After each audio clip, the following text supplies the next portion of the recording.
وسلم تو کہ نبی صلی اللہ علیہ وسلم نے ایک صحابی کو کہا انکا مرؤن،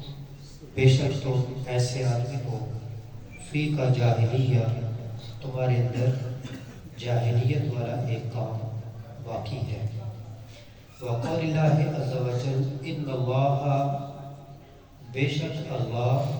لا یغفر، نہیں معاف کرے گا، ان یشرک بہ، کہ اس کے ساتھ شریک ٹھہرایا جائے، ویغفر، اور وہ معاف کر دے گا، ما دون ذالک، اس کے علاوہ یا اس سے کم، لمن یشاء، جس کے لیے چاہیے۔ قال حدثنا سلیمان بن حرب، امام بخاری رحمہ اللہ بیان کرتے ہیں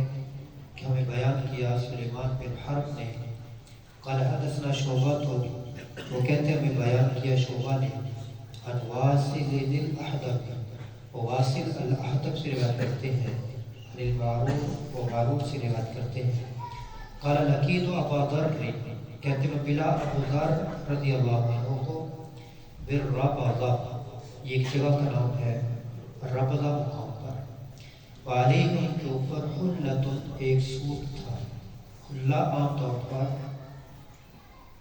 ایسا کپڑا جس کے دو حصے ہوں، جیسے شلوار قمیص یا چادر قمیص، جو دو کپڑوں پر مشتمل ہے، جس کو ہم سوٹ کہتے ہیں۔ وعلیہ، ان کے غلام کے اوپر، والا غلام، ان کے غلام کے اوپر بھی حلۃ، ایک سوٹ تھا، دونوں نے سوٹ پہن رکھے تھے۔ فسالتو، میں نے ان سے سوال کیا عن ذالک، اس کے بارے میں، فقال، انہوں نے کہا انی صاببت رجلا، میں نے برا بلا کہا ایک آدمی کو، فعیرتہ بأمہ، اور میں نے اس کو اس کی ماں کی آر دلائی کہ تمہاری ماں ایسی۔ فقال لی نبی، نبی صلی اللہ علیہ وسلم نے کہا،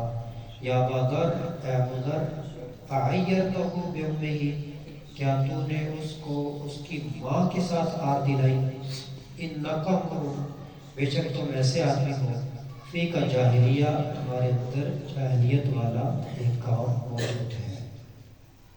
تو کسی کو آر دلانا یہ گناہ کا کام ہے اور یہ جاہلیت کا کام ہے۔ اخوانکم، یہ جو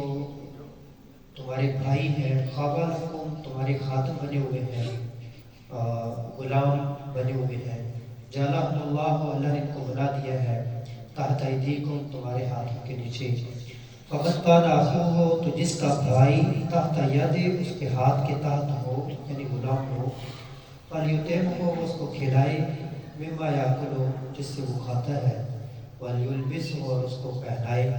مما، اس سے، یلبس، جس سے خود پہنتا ہے، یعنی جیسے خود کپڑے پہنتا ہے ایسے غلام کو پہنائے۔ ولا تکلفوہم، اور نہ تم ان کو مکلف کرو، نہ تم ان کے ذمہ لگاؤ ایسا کام، ما یغلبہم، جو ان پر غالب آ جائے، جو وہ کر نہ پائیں۔ فإن کلفتموہم، اگر تم ان کے ذمہ لگا دو ایسا کوئی مشکل کام، فاعینوہم، تو پھر ان کی مدد کرو۔ نبی صلی اللہ علیہ وسلم کی یہ رہنمائی ان کے بارے میں جو غلام تھے، خود خریدے ہوتے یا مال غنیمت میں حصے میں آئے ہوتے، اس کو انسان بیچ بھی سکتا ہے، ہبہ بھی کر سکتا ہے، ان کے بارے میں آپ نے حسن سلوک کے بارے میں یہاں تک فرمایا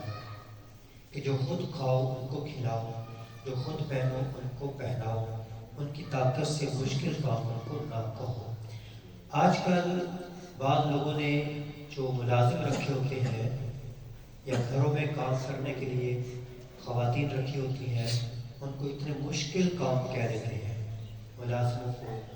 مشکل کام کہہ دیتے ہیں، خواتین گھر میں کام کرنے والی ان کو اتنا مشکل کام کہہ دیتے ہیں، ان کے بس میں نہیں ہوتا، پھر ان کو ڈانٹتے ہیں، مارتے ہیں، یہاں تک کہ آپ نے دیکھا ویڈیوز وائرل ہوتی ہیں اور زخمی ہو جاتے ہیں۔